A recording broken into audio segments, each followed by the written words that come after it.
Anda masih bersama kami di Pilihan Indonesia dan sejumlah nama kini muncul paling tidak jelang Pilkada Jakarta. Paling tidak ada dua nama, yakni nama mantan Gubernur Jakarta Anies Baswedan dan juga nama mantan Gubernur Jawa Barat Ridwan Kamil. Lalu bagaimana track record ataupun rekam jejak keduanya bisa menjadi modal penting jika nantinya akan maju dan bisa memenangkan Pilkada Jakarta? Kami memiliki ulasannya untuk Anda, paling tidak kami sudah merangkumkan.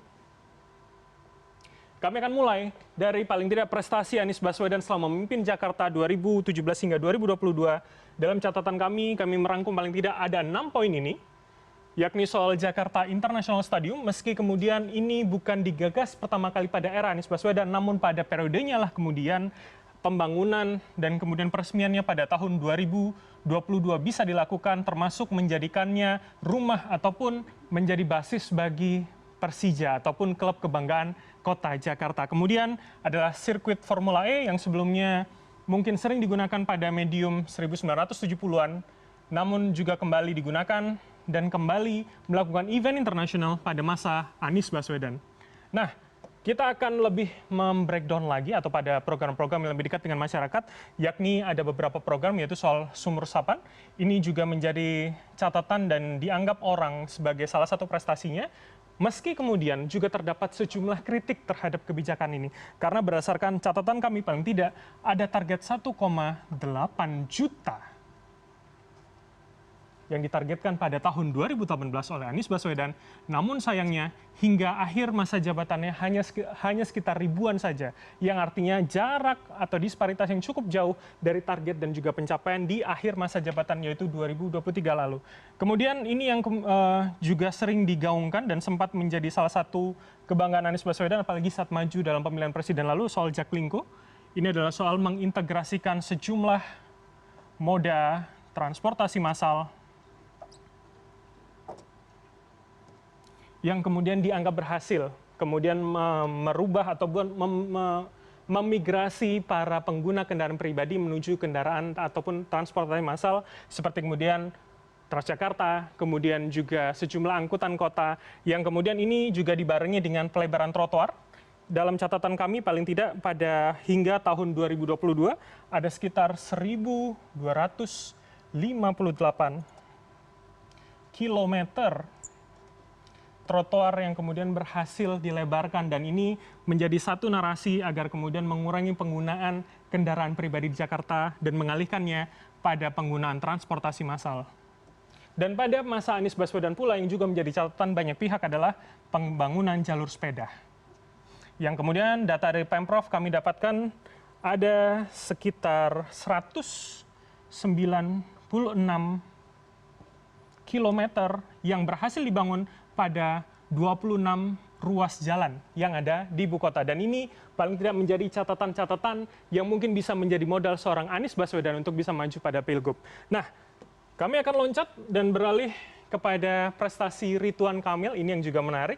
Karena paling tidak dalam catatan kami rangkumkan menjadi 6, ada kemudian 3 penghargaan. Ini baik dari dalam dan juga luar negeri. Yang pertama kemudian ini penghargaan Indonesian Award soal Economic Recovery pasca COVID, jadi ini menjadi salah satu provinsi yang berhasil memulihkan sektor ekonominya, terutama bagi kalangan menengah. Terus kemudian ada juga penghargaan Go Smart Award di Taiwan. Ini kemudian menunjukkan bahwa Provinsi Jawa Barat menjadi salah satu provinsi yang bisa mendigitalisasi proses dan juga birokrasi pemerintahan di Provinsi Jawa Barat. Dan kemudian yang ketiga penghargaan pembangunan daerah ini dari dalam negeri, yaitu provinsi terbaik, termasuk salah satunya adalah raih opini WTP ke-12 dari BPK, yang artinya secara akuntansi, pencatatan keuangan ini bisa dipertanggungjawabkan dan berdasarkan standar yang berlaku. Kemudian poin lain yaitu adalah Jabar atau Jawa Barat menjadi juara PON ke-20, ini dengan kemudian kurang lebih ada 133 emas, dan juga capaian untuk perak dan juga perunggu yang kemudian ini membuat Jawa Barat menjadi juara umum. Kemudian yang terakhir adalah Masjid Raya Al Jabar, ini tentu menjadi salah satu kebanggaan dan bentuk karena memang Ridwan Kamil adalah seorang arsitek, jadi memperlihatkan bagaimana ia juga menuangkan kreativitasnya dalam pembangunan yang ada di Jawa Barat. Nah, kalau kita sudah lihat bagaimana kemudian dua mantan gubernur di dua wilayah berbeda dengan masing-masing prestasi ataupun capaiannya, kita akan juga lihat apa sebetulnya pekerjaan rumah yang ada di Jakarta. Kami merangkumkan 3 untuk Anda yang kemudian rasanya ini menjadi pekerjaan rumah yang selalu ada untuk setiap pemimpin baru ataupun setiap pemilihan atau pilkada di Jakarta. Pertama adalah soal kemacetan, yang ini juga tidak kunjung usai. Meski kemudian pada masa Anies Baswedan dibangun Jaklingko, kemudian dibangun sejumlah moda transportasi lain, misalkan seperti LRT yang ada kita rasakan sekarang, namun soal kemacetan ini juga belum teratasi karena jumlah kendaraan, penjualan kendaraan ini juga masih terus ada, apalagi dengan ada kendaraan listrik, tentu ini menambah jumlah volume yang ada di Jakarta. Kemudian masalah banjir, ini yang juga masih menjadi masalah, termasuk soal hunian layak bagi para pekerja yang dianggap kini menjadi masalah terutama atau masalah yang cukup penting di saat kemudian banyak pekerja urban atau pekerja Jakarta yang memiliki ataupun membeli rumah ini pada kawasan penyangga dan bukan pada kota Jakartanya. Sehingga ini menjadi penting bagaimana 3 masalah utama Jakarta ini bisa diselesaikan atau tidak bagi para calon yang juga mantan gubernur untuk 2 daerah. Dan harapannya adalah Pilkada Jakarta sekali lagi bukan kemudian batu loncatan bagi siapapun yang ingin datang ataupun berlaga pada pemilihan presiden di periode berikutnya. Dan lalu bagaimana rekam jejak ini bisa menjadi modal penting, apalagi bagi 2 nama ini. Kami akan membahasnya dengan sejumlah narasumber yang sudah terhubung bersama kami. Kami akan sapa terlebih dahulu. Pertama adalah juru bicara Partai Keadilan Sejahtera, Mas Pipin. Selamat malam, Mas Pipin. Malam, Assalamualaikum Mas Bram. Waalaikumsalam. Dan kemudian ada Direktur Eksekutif Trias Politika Strategik, Mas Agung Baskoro. Selamat malam, Mas Agung.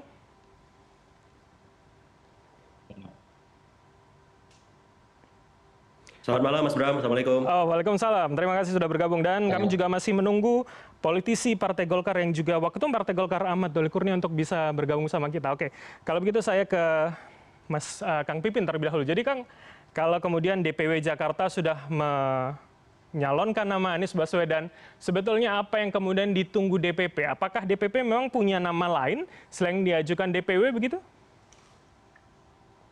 Ya, Mas Bram, saya kira apa yang ditunggu oleh DPP PKS tentu yang ditunggu adalah keseriusan mitra koalisi kami ke depan untuk mengusung calon gubernur dan calon wakil gubernur. Karena PKS sampai saat ini meskipun kami unggul di DKI Jakarta, tetapi kami belum cukup untuk membawa satu tiket calon gubernur dan calon wakil gubernur.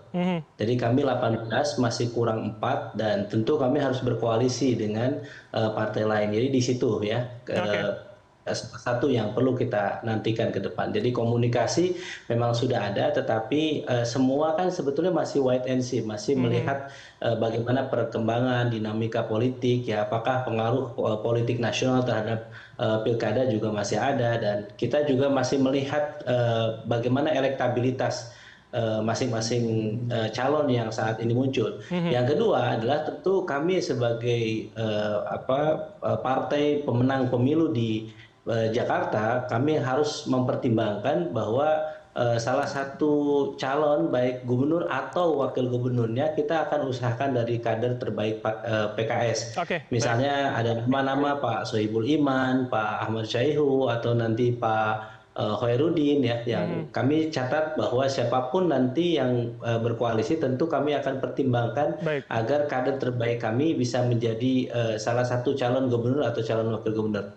Oke, Kang Pipin, nanti kami pasti akan lebih jauh mendalami bagaimana konstelasi sekarang di tingkat DPP begitu. Tapi yang ingin juga kami ketahui, ketika memang rekam jejak paling tidak 2 nama ini, Anies Baswedan dan juga Ridwan Kamil sudah muncul di publik sudah bisa menilai, apakah itu sudah menjadi modal penting bagi penilaian PKS atau hanya soal yang Anda sebutkan tadi, ya elektabilitas saja nanti yang menentukan begitu? Ada 2 kriteria yang kami tentukan ketika memilih calon gubernur atau calon wakil gubernur ke depan. Mobil khusus di Jakarta. Yang pertama adalah kemampuan untuk menang, capacity to win. Yang kedua adalah kemampuan untuk bisa menyelesaikan persoalan bangsa atau kami sebut sebagai capacity to govern. Kemampuan untuk menang, melihat bagaimana elektabilitasnya, dan kita sudah lihat memang keduanya unggul. Dan yang kedua adalah bagaimana kita bisa melihat dari sisi prestasinya, rekam jejaknya, rekam prestasi dan rekam gagasannya. Misalnya kalau kita lihat Kang Emil di Jawa Barat, memang kami komunikasi cukup intens dengan beliau, dan sebetulnya kalau tidak mau repot, lebih baik misalnya Pak Kang Emil di Jawa Barat ya, dibandingkan misalkan ada dua orang sebetulnya Kang Emil di Jawa Barat sudah pernah satu periode, dan kemudian Pak Anies ada di Jakarta masih satu periode. Jadi keduanya memang kalau dilihat punya rekam jejak, punya rekam prestasi dan rekam gagasan. Oke. Jadi bagi kami sekali lagi ya, kami menghormati putusan siapapun yang mengusulkan Kang Emil, termasuk ada yang disampaikan oleh Presiden PKS hari ini bahwa memang ada tawaran untuk mengusung beliau, dan salah satunya adalah terkait dengan cawagup dari PKS. Tentu sekali lagi kami belum memutuskan. Sekali lagi kami belum memutuskan, tetapi mengkaji secara mendalam, secara seksama, kami dengarkan aspirasi struktur kader PKS dan pemilih PKS yang ada di Jakarta. Kang, ini menarik statement Anda mengatakan ya kalau misalkan keduanya sama-sama 2 periode, periode kedua yang satu di Jawa Barat, satu Jakarta, ini apakah maksudnya arahnya lebih condong pada Anies Baswedan begitu bagi DPP PKS untuk pada Pilgub ini? Ya, sekali lagi itu pertimbangan rasional ya bagi kami, tetapi tentu sekali lagi kami harus menghormati usulan, rekomendasi ya, dan tawaran dari partai-partai lain terkait dengan sosok siapa yang akan memimpin Jakarta. Jadi dan tentu kami sekali lagi ketika melihat ada sosok Kang Emil dan Pak Anies atau sosok yang lain yang saat ini kami juga sedang melihat, karena melihat ke depan yang kita lihat sosok yang bisa menjadi transisi dari daerah khusus ibu kota menjadi daerah khusus Jakarta. Jadi ini memang kita butuh sosok yang bisa menjembatani itu. Yang kedua adalah yang bisa diterima oleh semua pihak. Ini juga kita akan lihat ke depan apakah nanti sosok-sosok ini yang bisa bekerja sama dengan semua pihak diterima, punya akseptabilitas yang tinggi, baik di kalangan elit maupun di kaula elit. Oke, baik. Saya minta ke Mas Agung kalau begitu analisanya begitu Mas Agung. Jadi artinya dengan modal yang dimiliki oleh dua tokoh ini sama-sama mantan gubernur, apakah itu akan jadi pemancing magnet utama atau kemudian hanya soal elektabilitas kemudian nanti yang akan dipertimbangkan dan jadi poin penting untuk penentuannya? Ya, saya justru ingin mengajak kita melihat panggung belakang, karena di politik itu yang paling sering dominan ketimbang panggung depan soal Anies versus RK gitu. Panggung belakang ini apa? Misalkan soal politik ansih gitu ya, residu Pilpres 2024 yang belum selesai, ya, kemudian soal Kaisang di sisi mana mau ditempatkan, apakah di Anies atau di RK misalkan, kemudian soal apakah DKI atau Jabar, ya, baiknya kader yang dimiliki oleh Golkar ya atas nama RK, karena di sana ada Gerindra juga punya kader di Jabar misalkan, ya, dan dalam titik ini ya PKS-nya dapat apa? Karena ada Bang Pipin Sopian di sini kan dari dinamika panggung belakang ini ya, jangan sampai PKS-nya di-prank lagi Bang Pipin ya, zong lagi lama-lama ini PKS. Sebelumnya di-prank di mana Mas Agung maksudnya? Ya kemarin kan Anies Sandi, ya dua-duanya bukan kader PKS. Masa ini bukan kader PKS lagi 2024 ya. Kemarin di Pilpres juga begitu kan. Gitu. Jadi maksud saya dinamika panggung belakang ini justru paling dominan mempengaruhi siapa yang akan menjadi ya pemimpin DKI ke depan. Ya. Jadi soal Anies RK ini justru nomor 2. Ya, justru panggung belakang ini yang belum selesai dan terus digodok sampai salah satu nama di judul ini dipanggil ke istana seperti itu kan. Nah, dan kemudian PKS juga ditawarin ya gula-gula politik ya Bang Pipin ya. Sangat menarik gitu ya, menggoda iman ya Bang Pipin ya. Mas Agung, kalau begitu pertanyaan saya akan lebih spesifik. Kalau kemudian PKS adalah pemenang pileg untuk Jakarta, kemudian kursinya paling banyak di DPRD, bergennya akan seperti apa? Akan bagaimana untuk baik dari Koalisi Indonesia Maju maupun dari yang mengusung Anies Baswedan begitu Mas Agung? Iya, bergennya ya kursi cawagup harga mati, bukan harga nego Bang Pipin ya. Karena menang ini. Ya bukan kaleng-kaleng istilahnya gitu. Jadi ya kalau saya jadi orangnya PKS, ya ketumnya PKS, ya coba berimajinasi, ya minimal cawagup di tangan PKS harusnya, dan jangan digoyang-goyang lagi kecuali memang goyangannya maut, seperti itu Mas Bram. Oke, jadi artinya itu akan menjadi harga mati atau kemudian masih ada pertimbangan-pertimbangan lain? Anda mengatakan tadi soal residu. Saya menarik bagaimana kemudian apakah jangan-jangan pemilih ini juga bisa secepat itu berpikirnya, secair itukah kemudian pemilih Jakarta berpikirnya juga? Iya, karena party ID kita masih rendah, otomatis faktor figur menguat. Dan di titik ini nama Anies tuh masih muncul sebagai antitesa dari pemerintahan gitu. Bagaimana bisa membawa semangat perubahan, semangat pembaharuan dan seterusnya. Jadi kalau misal PKS lari dari Anies, itu agaknya seperti lari dari hitohnya Mas Bram. Ya ini sangat beresiko bagi PKS kehilangan basis loyalnya karena dalam tanda petik mengkhianati ya semangat perubahan di Jakarta. Nah ini bahaya buat PKS kalau lari dari Anies jauh-jauh. Oke, baik. Seperti itu. Jadi apakah sebanding kompensasi atau gula-gula politik dari Kim dengan ketika tidak mendukung Anies sebagai cagup di Jakarta begitu? Oke, baik. Saya tanyakan kalau begitu ke Mas Pipin, Kang Pipin. Jadi artinya ini kemudian kalau lari dari Kitoh bukannya mengkhawatirkan begitu bagi pemilih PKS di Jakarta begitu, Kang? Kami itu tidak khawatir dengan itu semua ya. Yang kami khawatirkan adalah ketika kita menganalisa, karena selama ini kebijakan yang diambil oleh pimpinan PKS berdasarkan syuro, dan syuro itu berdasarkan masukan dari berbagai pihak, dari struktur kader PKS dan para pemilih PKS. Sehingga kami paham betul ya bahwa kalaupun misalnya tidak bisa dikatakan kalau misalnya ya memang saling ketergantungan ya satu dengan yang lainnya. Misalnya kalaupun Pak Anies tanpa PKS juga apa yang terjadi dengan Pak Anies, begitu juga sebaliknya. Dan tetapi bagi kami analisis itu memang kami pahami ya Mas Agung, kita juga paham bahwa yang tadi disampaikan Mas Agung seperti jubir PKS ini bahwa wajib dan sebagainya. Tapi kami harus sampaikan bahwa terkait dengan posisi itu bukan hanya sekedar jabatan. Karena kami punya rekam jejak, track record bahwa hampir semua pimpinan PKS yang menjadi pejabat atau menjadi kepala daerah punya prestasi yang cukup luar biasa ya. Ketika memimpin Sumbar, NTB, kemudian Jawa Barat, Kang Aher bisa 10 tahun atau 2 periode. Dan masyarakat juga menginginkan kepemimpinan PKS. Bagaimana juga dengan Jakarta. Bagi kami, ya kami tentu akan mencari mitra yang loyal, yang punya kredibilitas, yang konsisten untuk ke depan kira-kira bisa saling komit terhadap perjanjian yang kita buat. Jadi pelajaran dari pilkada sebelumnya, kami harus lebih hati-hati ke depan untuk mencari mitra koalisi yang kira-kira bisa memberikan maslahat yang lebih besar untuk masyarakat. Jadi sekali lagi bagi kami ya PKS, kami bukan memaksakan bahwa ini harga mati, tetapi kami itu akan mencari yang terbaik bagi kami bagaimana pilkada itu harus memiliki dampak kepada masyarakat. Jangan sampai pilkada hanya untuk pertarungan elit, kemudian memilah orang yang hanya populer tapi tidak bisa bekerja. Itu tindakan kami.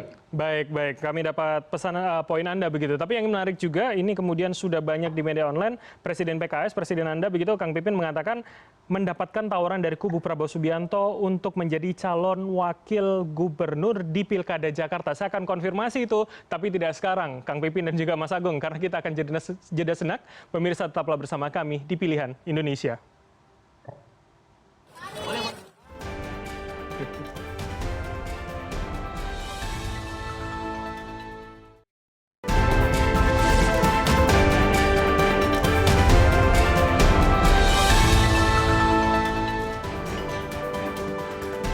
Anda masih bersama kami di Pilihan Indonesia dan informasi kali ini Presiden Partai Keadilan Sejahtera Ahmad Saiku pada Selasa pagi membenarkan partainya terus berkomunikasi dengan partai lainnya mulai dari PD Perjuangan hingga Koalisi Indonesia Maju. Saiku tidak menutup kemungkinan mengusung calon lain selain nama Anies Baswedan, namun ia mengungkapkan Anies adalah tokoh pertama yang datang berkunjung ke partainya setelah putusan MK. Dan lebih lanjut, Saiku membenarkan ada tawaran-tawaran lain yang masuk ke partainya, termasuk menjadi calon wakil gubernur dari Ridwan Kamil. Namun keseriusan tawaran tersebut masih dianalisa secara internal. Ya, jadi saya katakan ini kondisi masih sangat dinamis ya.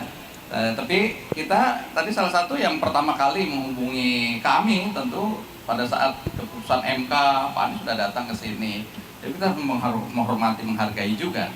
Nah, walaupun komunikasi-komunikasi dengan partai-partai yang lain tetap terbuka gitu ya, sehingga ada tawaran-tawaran yang lain juga kita kaji gitu ya. Jadi sekali lagi ini memang belum pada tataran yang sudah final, masih sangat dinamis dan berkembang. Oke, jadi kami akan coba konfirmasi begitu ya kepada jubir PKS, ada Kang Pipin Sopian. Jadi Kang, ini kemudian tawarannya itu secara detail bahwa ini menjadi wakil gubernur atau hanya bergabung kemudian nanti ada kemudian kompensasi-kompensasi lain begitu Kang? Ya, sebetulnya informasi ini sudah beredar ya, tetapi ya harus kami sampaikan bahwa tawaran itu ada dan kami belum memutuskan sampai saat ini ya, dan kami tentu sekali lagi dengarkan aspirasi dari kader, dari struktur, dari para pemilih PKS ya. Itulah kenapa PKS alhamdulillah sampai saat ini pemilihnya tidak berkurang, terus tumbuh bertambah karena kami menjaga betul aspirasi dari para pemilih. Jadi ketika para pemilih PKS menghendaki A menjadi calon, maka itu juga kami pertimbangkan. Jadi sekali lagi PKS memang mendapatkan tawaran itu, tetapi ya kami menghormati tawaran itu dan tentu bagi kami maslahat dan madorotnya yang akan kami kaji, kami perhatikan ya, dan sekali lagi tidak perlu khawatir ya, dan kader PKS paham betul bagaimana mekanisme syuro, bainahum syuro itu menjadi instrumen penting di PKS untuk memutuskan siapa yang akan diusung oleh PKS di pilkada di berbagai daerah termasuk di Jakarta. Jadi tidak ada preferensi pribadi, yang ada adalah keputusan kolektif yang diputuskan oleh syuro di antara para pimpinan PKS dengan memperhatikan aspirasi dari masyarakat dan juga komunikasi politik dengan mitra-mitra koalisi kami. Tapi kemudian kalau PKS ya pemenang pileg di Jakarta, kursinya paling banyak akan menjadi ketua DPRD. Kalau kata Mas Agung kan tadi, ya harusnya ini menjadi harga mati begitu untuk DKI 2 atau Jakarta 2 begitu. Nah ini kalau sudah ada tawaran terbuka, bukankah ini menjadi peluang emas begitu daripada ya kalau Anies Baswedan kan belum pasti begitu? Ya tentu sekali lagi berbagai faktor, berbagai analisa, dan berbagai pertimbangan kami untuk memutuskan itu kami perhatikan betul ya. Jadi saya kira rekam jejak, rekam karya, rekam gagasan tentu kami akan lihat ke depan siapa yang lebih layak untuk memimpin Jakarta. Sekali lagi untuk Jakarta dan sebagaimana dengan daerah yang lain, karena memang Jakarta ini khusus ya, tentu kami akan serius dan bisa jadi pertimbangannya tidak lebih cepat dibandingkan yang lain. Kalau yang lain sudah dibahas dan sudah ada menentukan, tapi Jakarta kita akan terus lihat dinamikanya, kita akan terus lihat bagaimana potensi kemenangan dari para calon dan kesiapsiagaan kita. Tapi yang penting bagi kami adalah memastikan bahwa mesin partai itu bergerak, memastikan bahwa militansi bisa bergerak, kader kita, soliditas struktur, dan kemudian kerja-kerja kolektif yang selama ini dilakukan oleh PKS. Baik, tapi izinkan saya mengkonfirmasi satu hal lagi. Kami juga dapat informasi katanya kalau misalkan PKS akan bersama dengan Ridwan Kamil memasangkan kadernya untuk calon wakil gubernur begitu. Ada juga kemudian tawaran menteri pada kabinet mendatang. Benarkah kemudian, Kang Pipin? Saya belum dapat informasi sejauh itu ya, dan bagi kami saat ini memang fokus di pilkada. Jadi terkait dengan koalisi itu memang ada komunikasi, tetapi saat ini fokus kami adalah ke pilkada, dan tawaran-tawaran itu di yang lain juga ada, misalnya dari pihak lain, misalnya dari Pak Anies juga ada tawaran itu, dan juga dari pihak seperti Pak Sudirman Said juga sama. Jadi tapi dengan janji yang sama tidak Kang untuk posisi Jakarta 2-nya tadi? Ya tentu ya, di beberapa mereka ingin melihat bahwa PKS memang punya mesin partai dan punya tokoh yang bisa menggerakkan mesin partai, terutama yang mayoritas kita punya di Jakarta sebagai basis kader PKS di situ dan juga Jawa Barat. Kami bersyukur dan kami menghormati, mengapresiasi para pimpinan partai dari berbagai partai politik di Indonesia yang menawarkan kami untuk berkoalisi, salah satunya untuk mengusung kader kami sebagai calon kepala daerah di baik Barat, Jakarta, dan daerah-daerah yang lain. Oke, saya ke Mas Agung kalau begitu. Jadi kalau kemudian dengan tawaran yang sudah ada untuk kursinya wakil gubernur, ini goyangan maut nggak seperti yang Anda katakan pada segmen berikutnya? Bisa menggoyang PKS tidak kira-kira Mas Agung? Iya, PKS ini juga partai yang paling istiqomah, Mas Bram ya. Sudah 2 periode ini memilih untuk di luar pemerintahan. Saya nggak tahu nih periode yang sekarang tetap di dalam atau tetap di luar atau dalam keluar gitu kan, saya nggak tahu. Mas Pipi nanti bisa konfirmasi. Yang jelas sikap politik PKS di nasional itu akan menentukan kemana arah koalisi PKS di Pilkada DKJ ini, karena sukar untuk tidak mengaitkan Jakarta dengan konstelasi nasional, karena memang ini masih menjadi epicentrum ya politik kita di 2029 nanti tentunya. Nah, yang semakin menarik sebenarnya adalah saya berharap PKS nggak terlena dengan situasi yang ada sekarang gitu, karena kemarin udah kecolongan di Jabar ya, kecolongan dalam titik di DKI, karena memang kader-kadernya di Jabar kalah, di DKI nggak ada gitu, padahal 2 tempat ini adalah basis masa PKS paling loyal, militan, dan seterusnya. Nah, jangan sampai gagal dikonversi menjadi sebuah posisi, jangan sampai gagal dikonversi menjadi sebuah, dalam tanda petik, kompensasi, Mas Pipin, sekedar pertimbangan dan masukan tentunya gitu ya. Jadi ini penting karena apa yang PKS raih selama ini itu kan luar biasa ya. Saya kira di Jakarta menjadi juara 1, di Jabar juga demikian. Nah, ini harus di 2024 PKS ngirim kader-kader lagi seperti itu. Nah, kalau ada opsi ya. Mas Agung, jadi artinya mana yang lebih prioritas kira-kira? Soal tawaran menjadi wakil gubernurnya atau kemudian ya sesuai pemilihnya begitu yang kemudian ya memilih Anies Baswedan pada Pilpres lalu dan juga pada Pilgub 2017 lalu begitu, Mas? Kalau pertimbangannya elektoral, tentu Anies. Ya, tapi kalau pertimbangannya non elektoral, tentu RK misalkan. Nah, mana yang paling kuat tarikan ini? Ya, apakah memang dari koalisi perubahan merger dengan perbaikan dengan PDIP gitu ya, atau dengan koalisi Indonesia Maju Plus ya, dengan dengan dorongan 2 istana, Istana Merdeka plus Istana Hambalang. Nah, ini kan nggak gampang nih.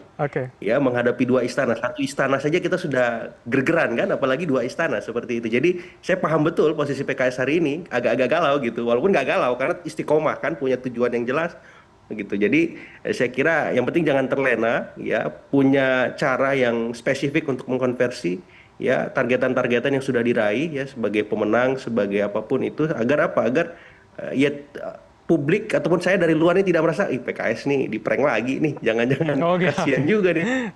Baik itu kalau dari point of view Anda begitu, analisa Anda begitu ya Mas Agung. Saya akan ke Kang Pipin terakhir. Jadi artinya istiqomah iya, tapi kemudian ini rasanya ada tawaran juga soal DKI 2-nya. Mana yang lebih akan diprioritaskan dan penting untuk PKS begitu, Kang Pipin?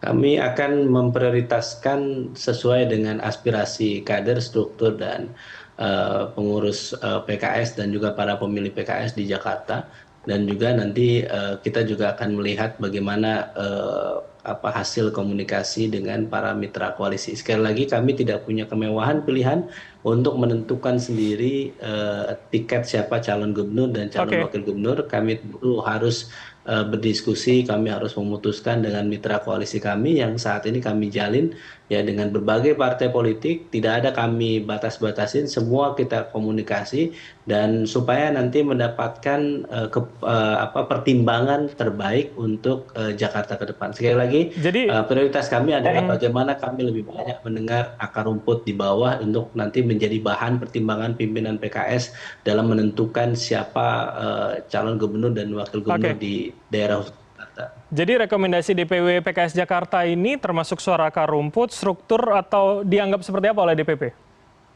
Ya, itu juga salah satu pertimbangan ya. Tentu juga sekali lagi ketika itu sudah masuk, tentu kami harus berkomunikasi dengan calon mitra koalisi kami. Jadi ketika siapa nanti pertimbangannya oke, misalnya kalaupun misalnya Pak Anies menjadi salah satu pertimbangan yang disampaikan oleh DPW Jakarta, pertanyaannya siapa wakilnya? Jadi siapa nanti mitra koalisinya? Ini yang perlu dicari ya, kita titik temu untuk pasangan tadi. Tadi kami memahami dari Pak Agung ya bahwa PKS harus mengambil peran dan sebagai calon gubernur atau calon wakil gubernurnya dari PKS itu juga tentu yang kami harapkan. Tetapi bagi kami itu bukan harga mati. Bagi kami kita akan mencari calon terbaik dan mudah-mudahan calon terbaik itu adalah dari kader PKS. Oke, jadi kecondongan itu masih ada sesuai rekomendasi DPW begitu ya. Oke, tentu kami publik akan menunggu keputusan akhir dari DPP PKS akan seperti apa. Terima kasih insight dari para narasumber, ada Kang Pipin Sopyan Jubir PKS serta Mas Agung Baskoro, Direktur Eksekutif Trias Politika Strategik telah bergabung bersama kami. Selamat malam, sehat selalu semuanya. Assalamualaikum. Waalaikumsalam warahmatullahi wabarakatuh. Upah minimum kota Jakarta menduduki posisi keempat tertinggi se-Indonesia setelah kota Bekasi, Kabupaten Karawang, dan juga Kabupaten Bekasi. Masihkah Jakarta menjadi primadona para pencari kerja saat tidak lagi menjadi ibu kota? Informasinya kami hadirkan usai jeda, tetaplah bersama kami di Pilihan Indonesia.